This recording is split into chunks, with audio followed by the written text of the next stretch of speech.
పోతే ఈ మొక్క మలేషియా ప్లాంట్ సంబంధించింది. దీన్ని సబాహ్ స్నేక్ గ్రాస్ అంటారు. ఈ మొక్క ఒరిజినల్గా పాము కాటికి తేలు కాటికి విషము పోవటానికి వీలుగా వాడేవాళ్ళు. అయితే అంత తీవ్రమైన పాము కాటికి పనిచేసినప్పుడు క్యాన్సర్ మీద ఎందుకు పనిచేయదు అనేటువంటి దాని మీద చేసినప్పుడు ప్రయోగించినప్పుడు అద్భుతమైన ఫలితాలు వచ్చాయి. అంటే స్టేజ్ వైజ్ క్యాన్సర్ని బట్టి మీకు తక్కువ స్టేజ్గానైతే 200 ఆకులు, ఎక్కువ స్టేజ్ 3 స్టేజ్ 4 అయితే 400-500 ఆకులు రసము, పచ్చాకులు అయితే జ్యూసు, ఎండిపోయిన ఆకులు అయితే వాటిని టీ లాగా చేసుకొనేసి ఎంటీ స్టమక్ మీద తాగినట్లయితే క్యాన్సర్లు ఈవెన్ కొన్ని కేసుల్లో 2 వారాల్లో కూడా తగ్గిన కేసులు ఉన్నాయి. అదేవిధంగా ఎట్లాంటి సైడ్ ఎఫెక్ట్స్ లేవు. సో నేను ఇది ఇంటర్నేషనల్గా రికగ్నిషన్ కూడా అయింది. ఒక విధంగా మలేషియన్ గవర్నమెంట్ రికగ్నిషన్ అయింది. తర్వాత ఇంటర్నేషనల్గా దీన్ని పరిశోధనలు చేసి దీన్ని క్యాన్సర్కి ఉపయోగం అని చెప్పి తెలిసేస్తున్నారు. నా వంతు నేను దీన్ని పొలంలో పండించి ఆకుల్ని మొక్కలు సప్లై చేస్తున్నాను.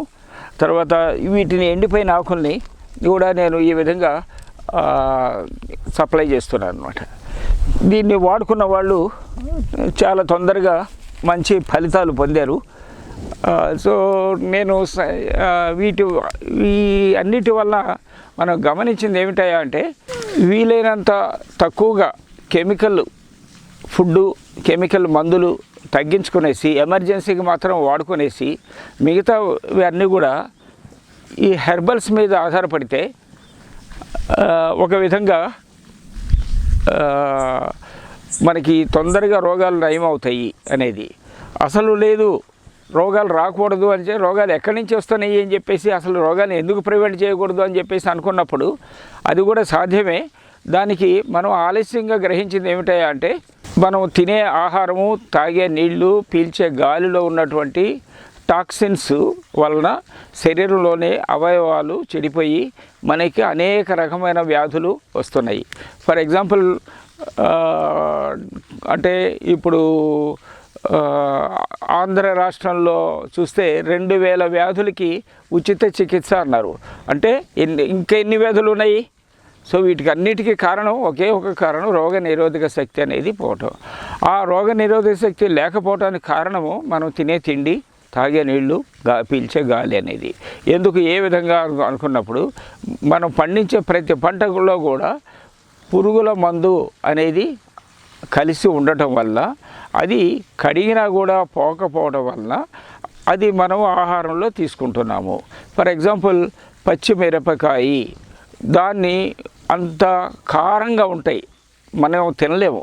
కానీ వాటికి ఎంతో పెస్ట్ పురుగుల మందు చల్లితే కానీ అవి మనకి ఇంటికి పచ్చిమిరపకాయల రూపంలో చేరవు. సో అవి నీళ్ళలో కడిగిన పువ్వు, ఉడకబెట్టినా కూడా పోవటం లేదు. అదేవిధంగా ప్రతి కూరగాయకి పురుగుల మందు కొడుతున్నాము, కెమికల్ పురుగుల మందు.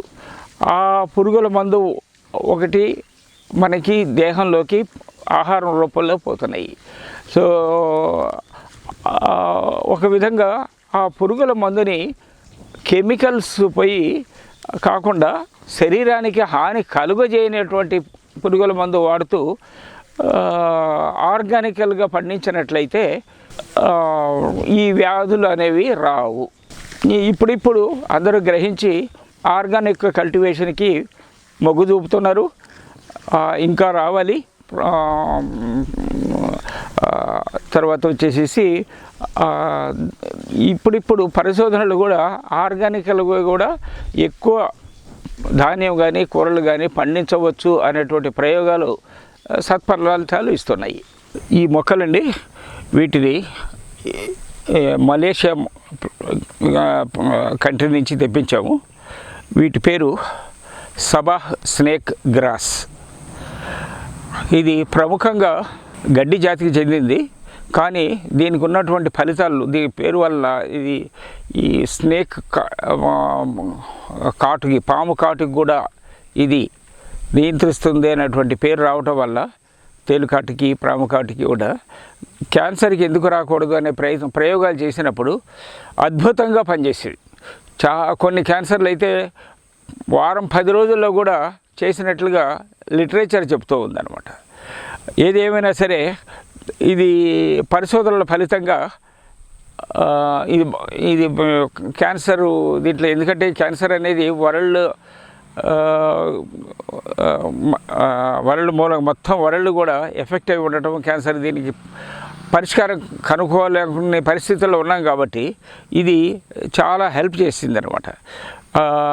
దీన్ని ఉపయోగించే విధానం కూడా ఒకవేళ తక్కువ స్టేజ్ అనుకోండి, ఏ స్టేజ్ 2, 3 అనుకోండి, ఒక 200 ఆకులని జ్యూస్గా తయారు చేసుకొనేసి అందులో టేస్ట్ కొరకు కానీ అదర్వైజ్ కానీ ఒక గ్రీన్ యాపిల్ కానీ లేక స్టీవియా కానీ కలిపేసేసి జ్యూస్ తయారు చేసుకొని 1.5 గ్లాసుని 1 గ్లాసు చేసి ఆ జ్యూస్ కానీ ఎంటీ స్టమక్కి తాగినట్లయితే చాలా తొందరగా ఒక పూట తాగినంత తర్వాత చేతనే క్యాన్సర్లో నయమైనట్లుగా లిటరేచర్ చెప్తూ ఉంది. ఇది వాడిన వాళ్ళు కూడా చాలామందికి తొందరగా ప్రయోజనం కలిగింది. అంటే ఇప్పుడు చూస్తుంటే వీటి గురించి రీసెర్చ్ కింద చూసినట్లయితే క్యాన్సర్లు ఇంత సులభమా అనేటువంటి అభిప్రాయం ఏర్పడుతుంది.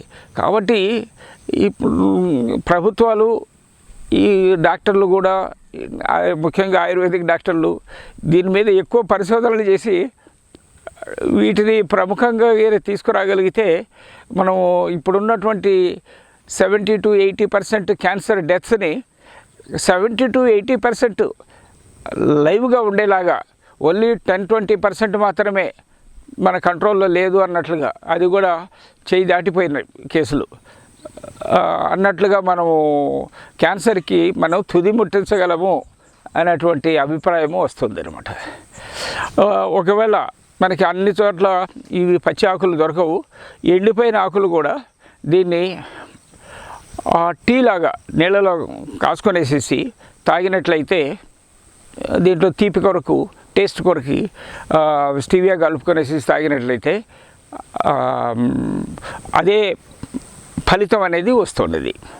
ఈ చిన్న చిన్న క్యాన్సర్లు ఉన్నాయి సరే, ఈ బ్రెస్ట్ క్యాన్సర్లని లేక లంగ్ క్యాన్సర్లని, తర్వాత ఇవి స్టమక్ క్యాన్సర్లు, ఇట్లాంటివన్నీ కూడా చిన్న చిన్నవి తొందరగా పోతున్నాయి. వాటికి మనము వీటిని ఉపయోగించుకోవాలి. నేనైతే వీటిని పెంచి వీటి మొక్కలను కూడా నేను సరఫరా చేస్తున్నాను, వీటి ఆకుల్ని సరఫరా చేస్తున్నాను. వీటితోటి బ్లడ్ ప్రెషర్ కూడా చాలామందికి తగ్గినట్లుగాను, ఈవెన్ ఎవరైతే డయాలిసిస్ చేయించుకుంటున్నారో వాళ్ళకు కూడా డయాలిసిస్ అవసరం లేకుండా పోయింది అన్నట్లుగా ఉపయోగపడుతున్నాయి అన్నమాట. సో ఆ విధంగా దీన్ని అందరూ ఉపయోగించుకోవాలని నా సలహా. వీటి పేరే ఇన్సులిన్ ప్లాంట్లు అంటారు. ఒక విధంగా బొటానికల్ నేము కాస్టస్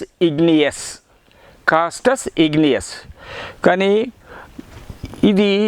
దీని పేరు సార్థకం అవటం వలన టైప్ 2 డయాబెటీస్ అనేది వ్యాధిగ్రస్తులకి చాలా ఉపయోగం అయిపోతుంది అన్నమాట. ఇప్పుడు ఆ డయాబెటీస్ వచ్చిన వాళ్ళు పరిపరి విధాలుగా వ్యధ చెంది డిప్రెషన్కి లోనవుతున్నారు. ఏమిటి, జీవితాంతం మందులు వాడాలి, ఆ మందులు కాస్ట్లీ, తర్వాత సైడ్ ఎఫెక్ట్స్. ఆ టైప్ 2 డయాబెటీస్ తోటి మందులు ఎక్కువ వాడటం వల్ల కన్ను చూపు కూడా దెబ్బతింటుంది, కాళ్ళు చచ్చుబడి, అది కాళ్ళకి ప్రాబ్లమ్స్ వస్తాయి, కాళ్ళకి ఏదైనా దెబ్బ తగిలితే తొందరగా తగ్గదు. ఒక విధంగా చెప్పాలి అంటే మనిషి ఒక జీవి రక్తం మీద ఆధారపడి ఉంటుంది. రక్తం వీర నార్మల్గా ఉంటే మనిషి ఒక మెషినే. కానీ ఆ రక్తం అనేది కలుషితం అయిపోవటాన్నే మధుమేహం అంటారు. ఆ విధంగా ఉన్నవి 2 రకాలు ఈ మధుమేహములు, అంటే డయాబెటీస్. ఒకటి టైప్ 1 అంటారు, అంటే అది పుట్టుకతోటే పిల్లలకి రూపంలో అవయవాల లోపాల వలన వచ్చే డయాబెటీస్ని టైప్ 1 అంటారు. అది ఆ పరిస్థితులు సుమారు 20 సంవత్సరాల వరకు కొనసాగుతుంది. 20 సంవత్సరాల తర్వాత వచ్చేటువంటి వ్యాధుల్ని డయాబెటీస్ని టైప్ 2 డయాబెటీస్ అంటారు. అంటే ఒక విధంగా మన లైఫ్ స్టైల్లో లోపాల వలన ఏర్పడినటువంటి వ్యాధులు. సో వాటికి అనేక వందల రకాల మొక్కలు ఉన్నాయి. మరీ ముఖ్యంగా లిమిటెడ్గా అలోపతిలో ట్యాబ్లెట్స్ రూపంలో ఉన్నాయి. ఆ ట్యాబ్లెట్స్ రూపంలో ఒక డోస్కి మించి ఎక్కువ వాడితే కిడ్నీలు చెడిపోవటము, లివర్లు చెడిపోవటము అట్లాంటివి తీవ్ర పరిణామాలు ఉంటాయి. కాబట్టి డాక్టర్లు కూడా ఆ లిమిట్కి దాటి ట్యాబ్లెట్ రికమెండ్ చేయరు. ఆ ట్యాబ్లెట్ల ప్రతి ఒక్క ట్యాబ్లెట్ కూడా సైడ్ ఎఫెక్ట్స్ తోటి కూడింది. ఏ విధంగా సైడ్ ఎఫెక్ట్స్ అనేది మీరు ఇంటర్నెట్లో ఆ మందు పేరు కానీ రాసి దాని సైడ్ ఎఫెక్ట్స్ అంటే మీకే తెలుస్తాయి అన్నమాట. సో వాటి అన్నిటికీ పరిష్కారం చూసి ఒక విధంగా ఈ న్యాచురల్గానే చాలా వరకు డయాబెటీస్ కంట్రోల్ అవుతున్నాయి అన్నమాట, సైడ్ ఎఫెక్ట్స్ ఎట్లాంటివి లేకుండా.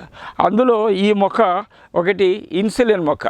ఈ మొక్క ఒక విధంగా చెప్పాలి అంటే దీని ఆకు గోంగూర లేక నిమ్మకాయలాగా పుల్లగా ఉంటుంది, తినటానికి వీలుగా ఉంటుంది.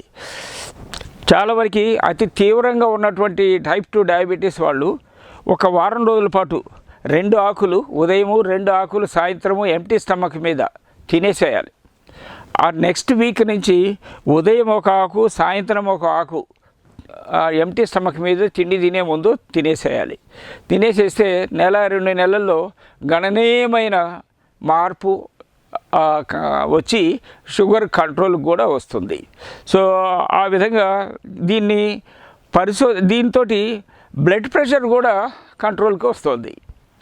సో దీనికి mouth publicity plus literature testing వాటి వల్ల ప్రపంచవ్యాప్తంగా దీనికి ఒక విధంగా పేరు వచ్చిందనమాట. దానికి అందుకని ఒక ట్యాబ్లెట్స్ మోతాదు దాటిపోతే ఇన్సులినే ఇదన్నమాట. ఆ ఇన్సులిన్ వల్ల కూడా కొన్ని సైడ్ ఎఫెక్ట్స్ ఎట్లాంటివి అంటే ముఖ్యంగా బరువు పెరగటము, ఇతర సమస్యలు కూడా ఉన్నాయి. ఒక క్లైమాక్స్కి వచ్చినప్పుడు దానికి మించి ఇంకొక మందు కూడా ఉండదు. అట్లాంటి సమయంలో ఆ స్టేజ్ని తెచ్చుకోకుండా ముందుగానే డయాబెటీస్ని కంట్రోల్లో తెచ్చుకోవాలి అంటే ఇవి వాడితే మీకు కంట్రోల్కి వస్తుంది.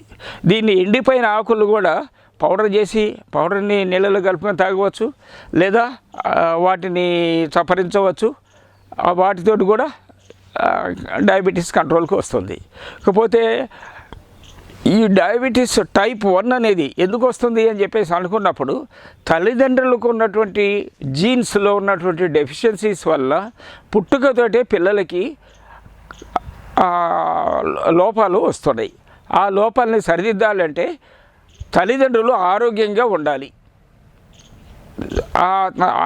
ఆరోగ్యంగా ఉండాలంటే ఎట్లాంటి వ్యాధులు తెప్పించుకోకూడదు. ఉన్నప్పుడు వాళ్ళకు పుట్టేటువంటి పిల్లలు కూడా ఆరోగ్యంగా పుడతారు. వాళ్ళు సరైన పద్ధతులు కానీ పెరిగితే వాళ్ళకి ఎట్లాంటి వ్యాధులు రావు. ఈ మొక్కలండి పెంచుకోవడం కూడా చాలా సులువు. ఇది మీరు ఒక మొక్కని పెరుగుతున్నప్పుడు అడుగున ఇక దుంప ఏర్పడుతుంది. ఆ దుంప నుంచి అరటి పిలక వచ్చినట్లుగా ఇలాగా అనేక మొక్కలు రూట్ లెవెల్ నుంచి మొక్కలు వస్తాయి. అదేవిధంగా దీన్ని ఆకుల్ని కట్ చేసి తమలపాకులాగా కొంతవరకు కట్ చేసి చెరుకు గడలాగా భూమిలో పెట్టినప్పుడు మళ్ళీ మొక్కలు వస్తాయి. అంటే ఒక మొక్కతోటి 1 సంవత్సరం కాలంలో 100 మొక్కలు తయారు చేసుకోవచ్చు. దీన్ని ఒక విధంగా రైతులు చేసుకోగలిగితే దీనికి అధిక లాభం కూడా వస్తుంది. ఈజీగా కూడా పెంచుకోవచ్చు, కుండీల్లో పెంచుకోవచ్చు. ఆ విధంగా ఇది పనిచేస్తూ ఉంటాయి. దీని గురించి అందరూ తెలుసుకోవాలి, వాడుకునేసేసి ఈ డయాబెటీస్ అనేది దూరం చేసుకోవాలి.